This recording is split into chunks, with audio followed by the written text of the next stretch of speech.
Hello friends, welcome back to my channel पढ़ो यार। और आज हम पढ़ रहे हैं लक्ष्मीकांत इंडियन पॉलिटी का चैप्टर नंबर 3 जो कि है salient features of the constitution.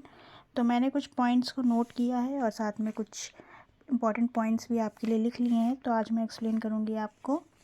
और अगर आपको मेरा चैनल अच्छा लग रहा हो, मेरे शॉर्ट्स अच्छे लग रहे हों, शॉर्ट्स में मैंने बहुत सारी इंपॉर्टेंट चीज़ें भी डाली हैं टाइम टू टाइम, तो अगर आपको अच्छा लग रहा हो तो फटाफट से शेयर करो, लाइक करो, सब्सक्राइब करो चैनल को। वीडियो एंड तक ज़रूर देखना क्योंकि आज बहुत सारे इंपॉर्टेंट फीचर्स आपको मैं बताने वाली हूँ जो आपके काम आएंगे और बहुत ही इम्पॉर्टेंट हैं ये। और सबसे पहले तो आप चैनल को सब्सक्राइब करना मत भूलिए। अगर आप ये चैनल देख रहे हैं और अगर आपको कंटेंट पसंद आ रहा है तो बिल्कुल शेयर करो, सब्सक्राइब करो, लाइक करो चैनल को। चलिए आज देखते हैं salient features of the constitution क्या क्या हैं। गाइस, अगर आप यूपीएससी की प्रिपरेशन कर रहे हैं तो आपको बता दूं कि इंडियन पॉलिटी के लिए एम लक्ष्मीकांत से अच्छी बुक कोई भी नहीं है। बहुत से लोग रेफरेंस पूछते हैं, बुक का नाम पूछते हैं कौन सी बुक अच्छी है, तो मुझे ऐसा लगता है कि एम लक्ष्मीकांत है सबसे अच्छी बुक। और आप और भी जगह पूछ सकते हैं, पता कर सकते हैं, तो ये बुक है सबसे बेस्ट। तो इसमें आपके बेसिक्स भी क्लियर हो जाते हैं और सब कुछ बहुत ही सही से दिया हुआ है, तो आपको सब कुछ क्लियर हो जाएगा। तो आइए देखते हैं एम लक्ष्मीकांत में salient features of the constitution क्या है और कैसे है। सबसे पहले मैं ये बता दूं कि जो इंडिया का कॉन्स्टिट्यूशन है वो सबसे लेंथीएस्ट कॉन्स्टिट्यूशन है। Lengthiest written constitution, lengthiest written constitution का मतलब है कि सबसे लंबा कॉन्स्टिट्यूशन है। अब आप सोच रहे होंगे कि इंडिया का कॉन्स्टिट्यूशन भाई सबसे लंबा क्यों है, तो उसके कुछ फैक्टर्स हैं जिसको हम सेलिएंट फीचर्स ऑफ कॉन्स्टिट्यूशन में पढ़ने वाले हैं। तो आइए, मैंने कुछ नोट्स बनाए, मैं अपने नोट्स से आपको समझा देती हूँ। और अगर आपको भी नोट्स चाहिए तो मैं आपको वो भी बताऊंगी और देने के लिए तैयार हूँ। आपको सिर्फ नीचे कमेंट सेक्शन में जाके कमेंट करना है और हमें आपको मिल जाएंगे हैंड रिटेन नोट्स। चलिए देखते हैं कॉन्स्टिट्यूशन के बारे में। तो कॉन्स्टिट्यूशन के बारे में सबसे बड़ी बात तो ये है कि ये दो तरीके का होता है। एक तो होता है रिटन, एक होता है अनरिटन। रिटन कॉन्स्टिट्यूशन अमेरिका का है और अनरिटन जो है वो ब्रिटिश का है। उसके बाद बात करते हैं प्रियम्बल की। तो प्रियम्बल क्या होता है? एक्चुअली कॉन्स्टिट्यूशन में हमारे प्रियम्बल है जिसमें 395 आर्टिकल्स हैं जिन्हें 22 पार्ट्स में डिवाइड किया गया है और 8 स्केड्यूल्स में।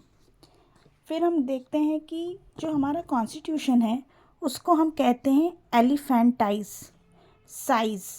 हमारा जो कॉन्स्टिट्यूशन है उसके साइज़ को हम एलिफेंटाइज कहते हैं। एलिफेंटाइज शब्द कहाँ से बना है? एलिफेंट यानी कि हाथी और टाइज लगाया यानी कि हाथी के बराबर। तो इसको ऐसा क्यों कह रहे हैं? तो इसका रीज़न है कुछ इसके फैक्टर्स।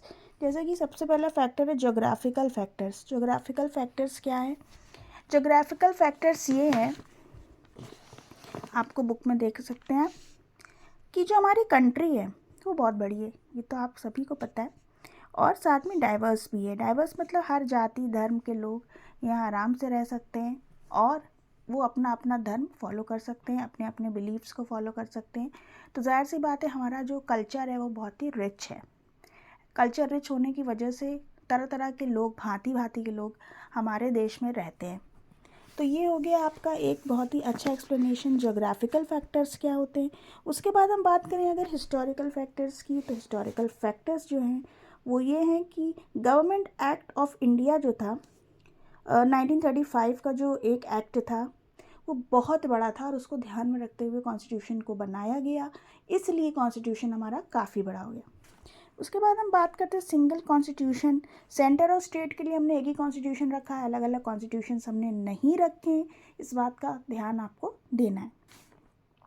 और चौथा है dominance of legal humanities in the constitute assembly, यानी कि फंडामेंटल प्रिंसिपल ऑफ गवर्नेंस, यानी कि यहाँ पर जो डेमोक्रेटिक कंट्री है उसके पास ऑर्डिनरी लेजिस्लेशन और इस्टेब्लिश पॉलिटिकल कन्वेंशंस भी इंक्लूडेड है इसमें।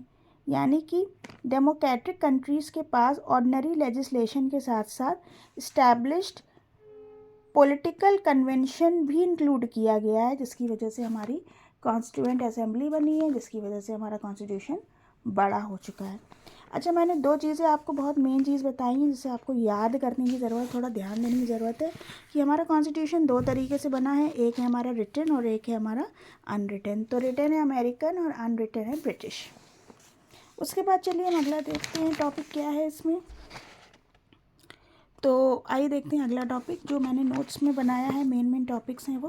तो मैंने यहाँ बता दिया आपको 4 फैक्टर्स क्या हैं, जोग्राफिकल हैं, हिस्टोरिकल हैं, सिंगल कॉन्स्टिट्यूशन है, डोमिनेंस ऑफ लीगल ह्यूमैनिटीज़ भी आपको समझा दिया। तो एक बार फिर से डिस्कस कर लेते हैं हम। जोग्राफिकल फैक्टर्स यानी कि बहुत बड़ा देश है इसलिए भाई कॉन्स्टिट्यूशन बड़ा है। हिस्टोरिकल फैक्टर्स हैं कि भाई यहाँ पर इंडिया में इतने सारे लोग रह रहे तरह तरह की धर्म के, जाति के, तो इसलिए आपको हिस्टोरिकल फैक्टर्स में ये पता चल जाएगा कि भाई अलग अलग जाति के लोग रह रहे हैं, अलग अलग धर्म के लोग रह रहे हैं, अलग अलग जगह से लोग आ रहे हैं, गुजराती हैं, मारवाड़ी हैं, और भी मतलब जितने भी तो वो सारे ही हमारे हिस्टोरिकल फैक्टर्स में आ जाते हैं। फिर एक आता है हमारा सिंगल कॉन्स्टिट्यूशन, क्योंकि भाई इतना बड़ा देश है, कॉन्स्टिट्यूशन हमने सिंगल रखा है, स्टेट वाइज पे भी और सेंट्रल के भी, इसलिए ये बड़ा हो गया। चलिए अब अगली बात एक हम और देखते हैं। डॉक्टर अम्बेडकर ने एक बहुत ही वैलिड पॉइंट दिया था, उसके बारे में हम जानते हैं कि क्या दिया था। फ्रेंड्स, मैंने अभी बताया कि हमारा जो कॉन्स्टिट्यूशन है वो काफ़ी वास्ट है, काफ़ी बड़ा है, बल्कि है। तो डॉक्टर अंबेडकर जो है उन्होंने एक बहुत ही वैलिड पॉइंट दिया था हमारे कॉन्स्टिट्यूशन से रिलेटेड। तो आज हम उससे डिस्कस करने वाले हैं कि आखिर उन्होंने क्या कहा था। तो मैंने एक वर्ड यहाँ लिखा है रैनसैकिंग। तो रैनसैकिंग आप चेक कर सकते हो क्या होता है। वैसे इसका मीनिंग होता है, मैं आपको बता दूँ, ध्यान में रखते हुए, सारी चीज़ों को ध्यान में रखते हुए, सारी चीज़ों को पढ़ते हुए हम किसी फैसले पर पहुंचते हैं तो उसे हम कहते हैं रैनसैकिंग। तो यहाँ पर डॉक्टर अंबेडकर ने यही कहा था, प्राउडली बोला था कि जो हमारा कॉन्स्टिट्यूशन ऑफ इंडिया है वो जो है हमारा रैनसैकिंग से बना है।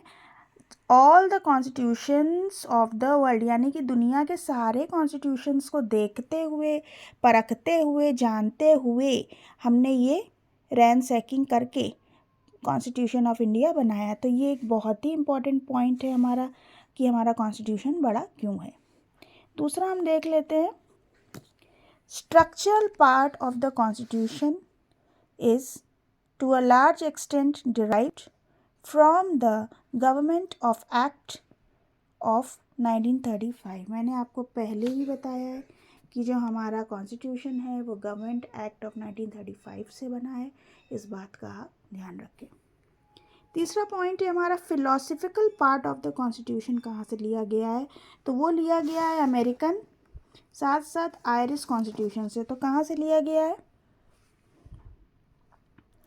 अमेरिकन और आयरिश कॉन्स्टिट्यूशन से ये लिया गया है, जितना भी फिलोसफिकल पार्ट है, इस चीज़ को याद रखिएगा। और अगला पॉइंट है हमारा कि जितने अदर प्रोविजंस हैं कॉन्स्टिट्यूशन के हमारे, वो कहाँ कहाँ से लिए गए हैं, इसे मैं एक बार हाईलाइट कर रही हूँ, बता रही हूँ, और आप भी ध्यान रखिएगा। ये लिए गए हैं कनाडा से, ऑस्ट्रेलिया से, जर्मनी से, यूएसएसआर से जो कि अब रशिया है, फ्रांस है, साउथ अफ्रीका है, और जापान।